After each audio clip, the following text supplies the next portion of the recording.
This is Shangana Park, the place where Elaine O'Hara was last seen alive on the evening of August 22nd, 2012. She was seen by a jogger who'd given her directions, heading for this railway bridge and heading in the direction of the shore.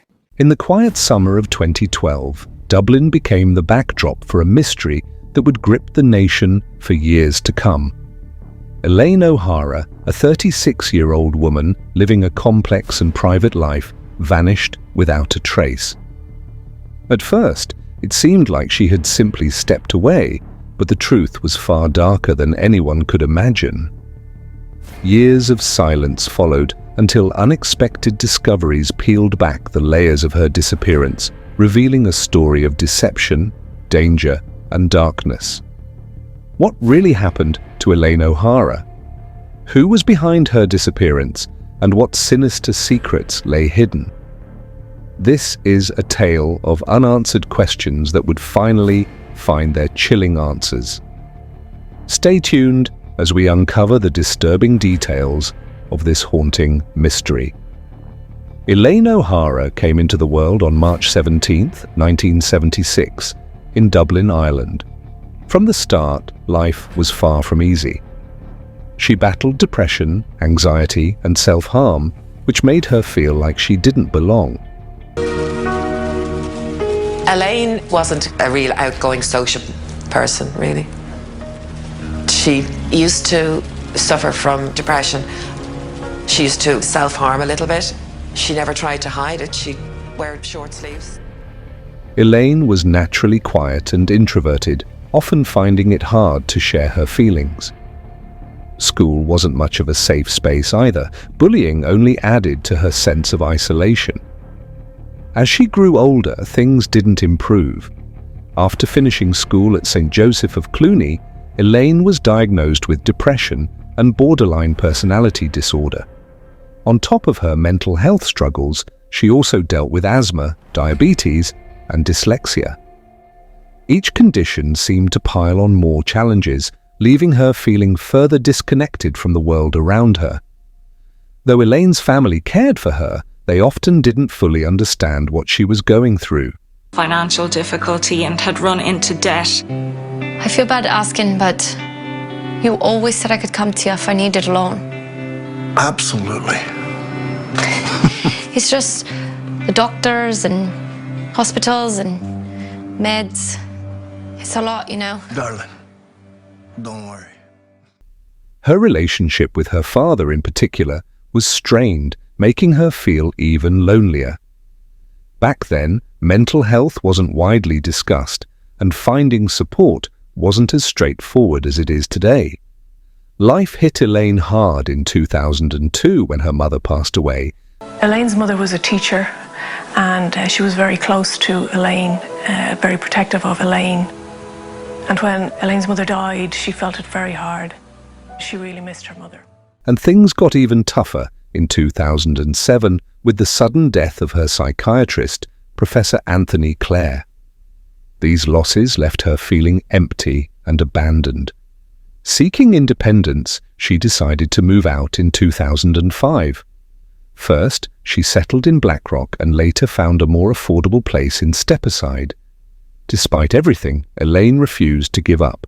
She worked as a childcare assistant. She was very involved with working with young children, and that was her passion in life. She'd go to their house and help them with their homework, and she was striving to finish all her exams to become a kindergarten teacher. And part-time in newsagents while chasing her dream of becoming a Montessori teacher by attending night classes. Oh, Mum, you're never going to believe what happened at school today. I am so proud of you. This is the happiest I've ever seen you. She kept moving forward even though her emotional pain and personal losses weighed heavily on her. Unfortunately, her vulnerability eventually led her into a tragic relationship which would change her life forever. On August 22, 2012, Elaine O'Hara vanished from her home, and at first it seemed like just another missing person case. Her family initially believed she might have disappeared while volunteering at the tall ships races in Dublin. However, when they checked her house, something felt off. Frank tried to contact Elaine on her phone and there was no answer. Now, he had a key to her apartment, so he let himself in because he was really worried. Elaine!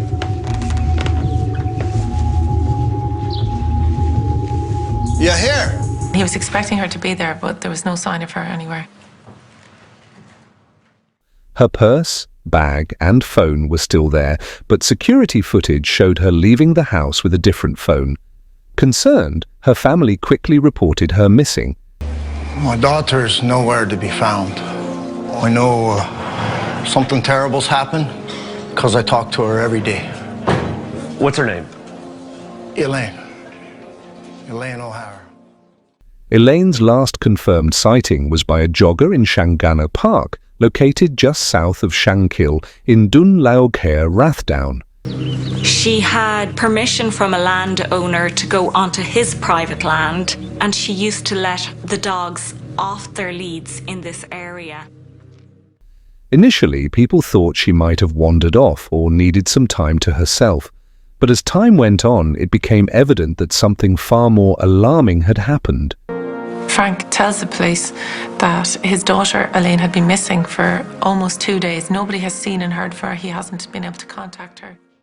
Investigations later revealed that Elaine had visited Shangana Cemetery, where her mother was buried. A witness reported hearing loud crying from a woman at the graveyard, matching Elaine's general description, though they couldn't be certain it was her. She really missed her mother. Her mother's death had a huge impact on her and her family. Nearby, her car was discovered. Given her history of mental health struggles, some speculated that Elaine may have taken her own life by jumping from the nearby cliffs. Despite the ongoing investigation, no new clues emerged. As days turned into weeks, the search for Elaine grew more uncertain, and her disappearance remained shrouded in mystery. On September 10th, 2013, just days before Elaine O'Hara's body was found, 2 anglers, William Fegan and another man, were fishing at Vartree Reservoir near Roundwood, County Wicklow. They were pretty unusual items to find. They just left the items there overnight, but one of the men had a bad feeling about it. Usually the reservoir's waters were deep, about 15 to 20 feet, but an unusually long hot spell had caused the water levels to drop significantly, leaving only 12 to 18 inches in some areas. This drop revealed a bag floating in the shallow water, something that would normally remain hidden. Curious, they retrieved the bag and discovered its disturbing contents: handcuffs, clothing, a ball gag, restraints, and leg cuffs. It was an absolute miracle in a case with absolutely no leads for 13 months that suddenly he was able to match that number with the owner, Elaine O'Hara. Alarmed, Fagan brought the items to Roundwood Garda Station the next day. Garda James O'Donoghue led a series of searches at the site, uncovering more items on September 16th, including handcuffs, keys, a leather mask, a knife, an inhaler, and a chain with a ring. Among these, a Dunn's Stores loyalty card was traced back to Elaine O'Hara. Further searches by the Garda Water Unit on September 17th and October 7th revealed additional items: 2 Nokia phones, 2 batteries, glasses, sunglasses, and a rucksack. One of the cell phones that they found it looked very similar to one they saw in Elaine O'Hara's hand in the CCTV footage from her apartment on the day that she disappeared. I've got power. Here come the texts. 1 pair of glasses matched Elaine's prescription records at a Specsavers in Dun Laoghaire. These discoveries marked a pivotal moment in the case. In late August 2013, dog trainer Magali Vernier began noticing one of her dogs returning from walks in the wooded foothills of the Dublin Mountains near Killikee with bones. Investigators came and they recovered 60 to 65% of remains of a human. They didn't know if it was male or female at that point. Assuming they were from wildlife, Vernier didn't think much of it initially. However, on September 13th, the dog returned with more bones and fragments of clothing. Uneasy, Vernier contacted landowner Frank Doyle to share her concerns. Along with another man, they returned to the area to investigate. In an isolated clearing, they discovered more scattered bones, some of which had been chewed.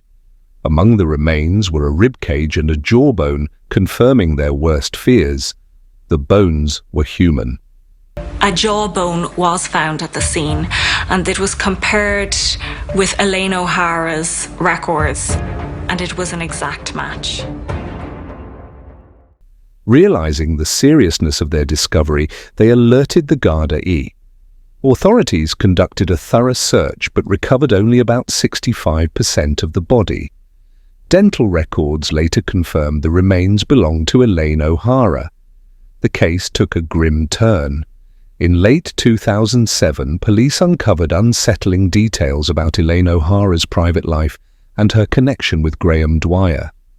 Investigators found that O'Hara had been active on the fetish website alt.com under the username helpmelearn36/F, where she viewed the profile of Architect 72.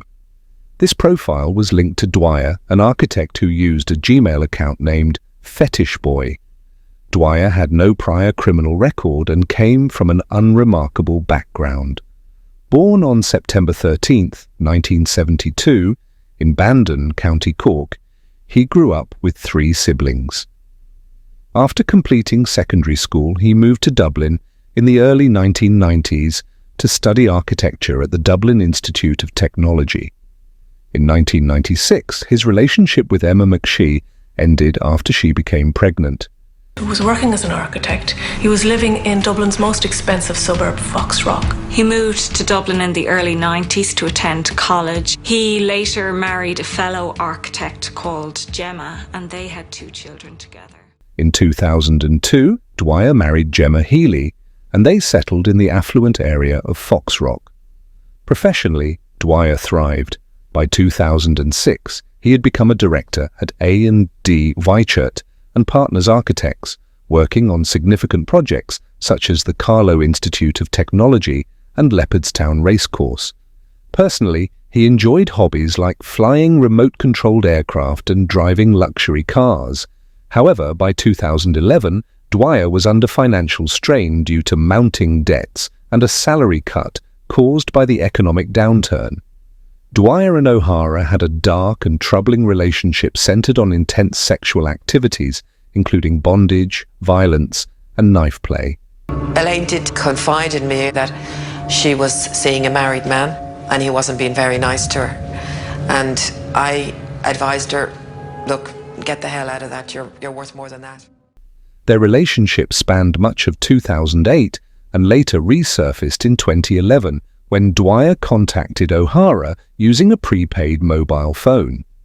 Police traced their phone numbers, O'Hara's beginning with 086 and Dwyer's with 083, and recovered a trove of text messages that revealed Dwyer's psychological domination over her. The messages painted a chilling picture of Dwyer's violent fantasies. In the exchanges, he referred to himself as master and O'Hara as slave. His messages detailed a growing obsession with violent acts. I want to stick my knife in the flesh while I'm sexually aroused. I would like to stab a girl to death sometime. Graham Dwyer, text from 083 phone, June 20th, 11. My urge to rape, stab, or kill is huge. You have to help me control or satisfy it. Graham Dwyer, text from 083 phone, 2011. These texts, combined with disturbing evidence from their laptops, including homemade sex videos and graphic emails, exposed the sinister dynamics of their relationship. As police investigates deeper, a timeline of calculated manipulation and violence emerged. Phone records, emails, and witness testimonies placed Dwyer at the center of O'Hara's disappearance. What began as a missing person case unfolded into a horrifying narrative of premeditated murder. Dwyer had meticulously planned every detail, luring O'Hara to a remote area outside Dublin. This location, carefully chosen for its isolation, ensured no chance of intervention. The investigation revealed that Dwyer had manipulated O'Hara over years, exploiting her vulnerabilities to fulfill his twisted fantasies. Her disappearance was not a random act of violence, but a deliberate and calculated crime. Through meticulous work, investigators exposed the depths of Dwyer's depravity, transforming a seemingly straightforward case into a chilling account of control, manipulation, and premeditated murder. The investigation into Elaine O'Hara's death led police to search Graham Dwyer's home, where they uncovered more incriminating evidence. Okay, get a trace on that phone. You had to have bought it somewhere. And Fitzgerald, go through every line of those texts, tooth and nail, and you find us something to break this case open here. We've got work to do. Come on.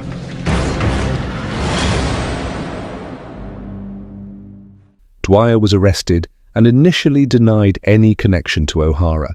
However, security footage, phone records, and forensic evidence contradicted his claims, exposing his involvement. Dwyer's trial began on January 22, 2015, unveiling disturbing details about his relationship with O'Hara. Violent homemade videos and emails revealed his use of bondage, knives, and threats. O'Hara had received repeated messages from Dwyer in which he expressed desires to stab and kill her. You like to dominate vulnerable young women now, do you? What are you talking about? We know all about the ball gag. Blood turning you on? This is sick. Whatever it is you're referring to, I got nothing to do with it. The defense argued there was no direct evidence linking Dwyer to O'Hara's death. They pointed to her history of depression and suggested she might have died by suicide. They further claimed Dwyer's violent language was merely part of a sexual fantasy, not evidence of intent. The prosecution countered, asserting that Dwyer had meticulously planned to murder O'Hara. They highlighted his manipulation of her vulnerabilities and her documented fear of him. Additionally, Dwyer's attempts to dispose of evidence, including O'Hara's phones and personal belongings, were presented as proof of premeditation. He did give a name and address when he bought this phone, but he gave the name Karun Kasom. They can't find anyone of that exact name, but they find one that's very similar. On March 27, 2015, Graham Dwyer was convicted of Elaine O'Hara's murder and sentenced to life imprisonment. Dwyer's legal team later challenged the use of mobile phone data in his trial, citing European court rulings that invalidated laws governing data retention. In 2021, the European Court of Justice ruled that retaining phone metadata was permissible only for national security, not criminal investigations, affecting cases like Dwyer's. In 2022, the ECJ declared indiscriminate data retention a violation of EU law. This prompted a review of Dwyer's case, but in March 2023, the Court of Appeal dismissed his appeal. That the family gained some comfort in knowing that no effort was spared by the investigation team in Blackrock. With regard to the investigation itself, it proved to be varied and complex, involving all the Garda disciplines and even transcended outside the jurisdiction. By July 20th, 24, the Supreme Court upheld the admissibility of the phone evidence, leaving Dwyer to continue his life sentence. Elaine O'Hara's tragic death underscores the dangers of emotional manipulation and toxic relationships. Her story, though one of immense pain, serves as a reminder to recognize the signs of abuse and take action to support those in danger. Her case, while heartbreaking, stands as a call to vigilance and intervention before it's too late.